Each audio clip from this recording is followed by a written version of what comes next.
And I feel like whenever we agree to something lesser than we wanted to, we not only lower our energy, but we also close ourselves off to all of those opportunities that are actually available there. Welcome everyone to LifewithLiza podcast.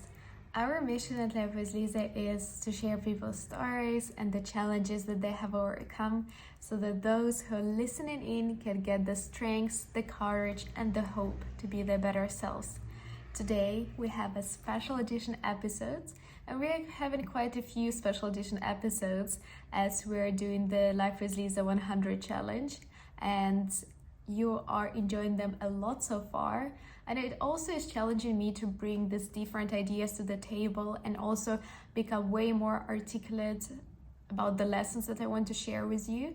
So I'm very happy to be your special guest for almost 100 episodes in the next 98 days.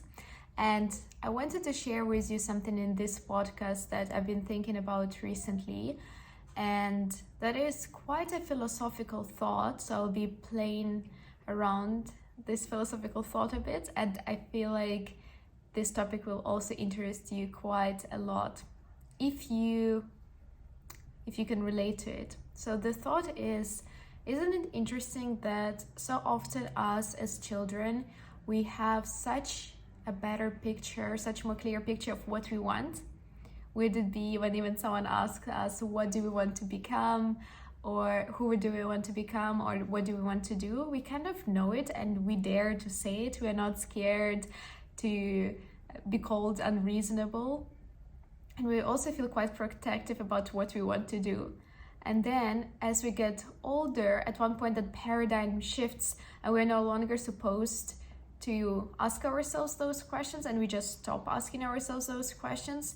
So we start losing track or any connection with what do we actually want to be doing, who do we actually want to be becoming, and how do we want our life to look like. And it gets harder the busier our lives get, because it's so easy to be caught up in the day-to-day life. And I'm personally experiencing myself whenever I feel that it's getting crazy busy, and I'm so caught up in the everyday day-to-day activities, then I tend to forget to stop and pause and reflect on my life and just see if the direction I'm taking at the moment is actually taking me to that goal.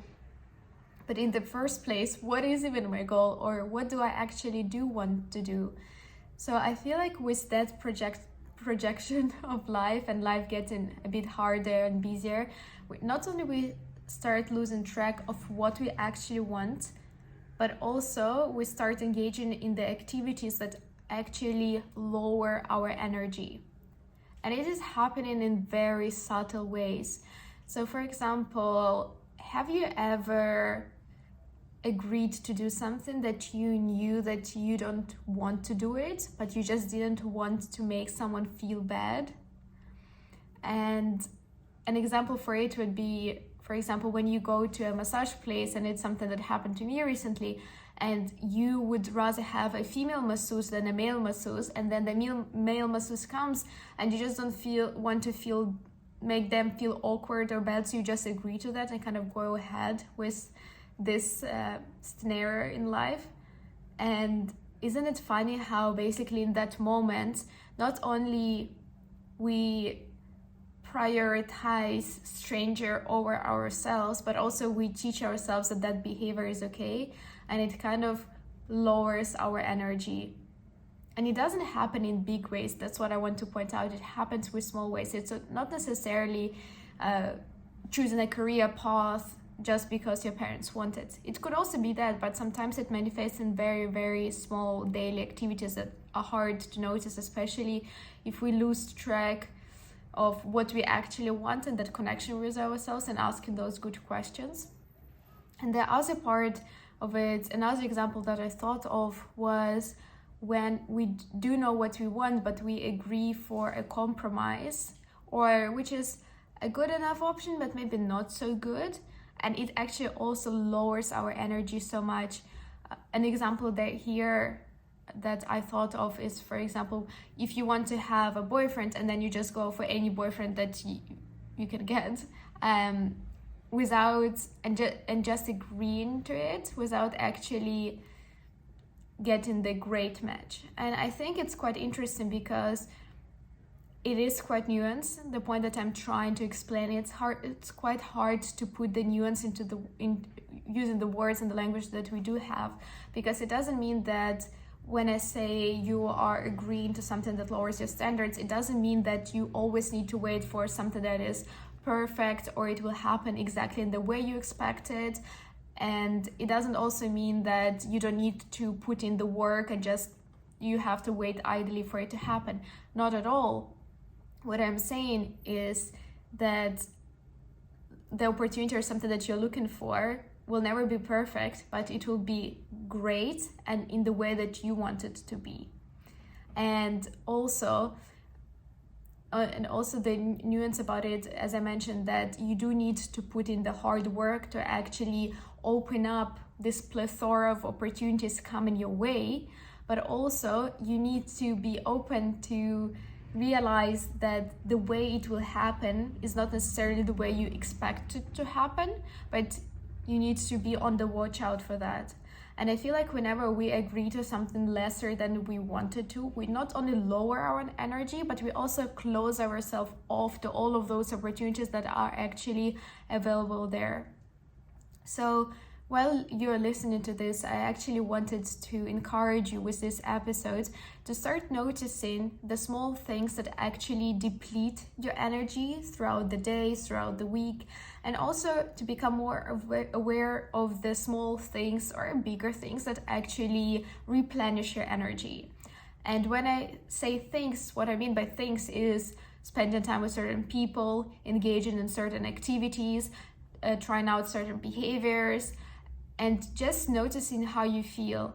And by becoming aware of the things that actually take away your energy and decreasing the amount of the amount of the things that you do that deplete your energy, and by increasing even slightly the number of things that you do that actually replenish your energy, will help you become so much more aligned with who you want to be and so much more aligned with your goals, and so might get you so much closer to actually creating a life that you cannot stop dreaming about.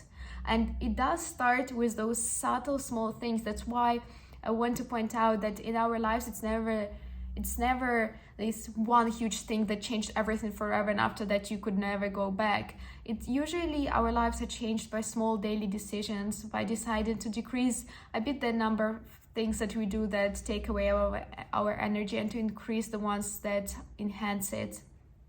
And the small things that replenish the energy for me are, for example, journaling, meditating, going for walks, spending some time with certain people. I'm very protective of my circle of people whom I get into my closest circle, just because I feel like my energy is very sensitive, so I need to restrict it to a small number of people that I do trust. But spending time with them also replenishes my energy. So just realizing what are those small things that you do and increasing the number of them can transform your life. So this was the video for today. I wanted to share this very subtle philosophical thought that I had, and I do hope that with this video you will become more aware of those things that take away your energy, those things that give you energy, and also connect you more with yourself. Thank you so much for watching. It was such a pleasure to connect with you today, and I hope to see you tomorrow in the next video.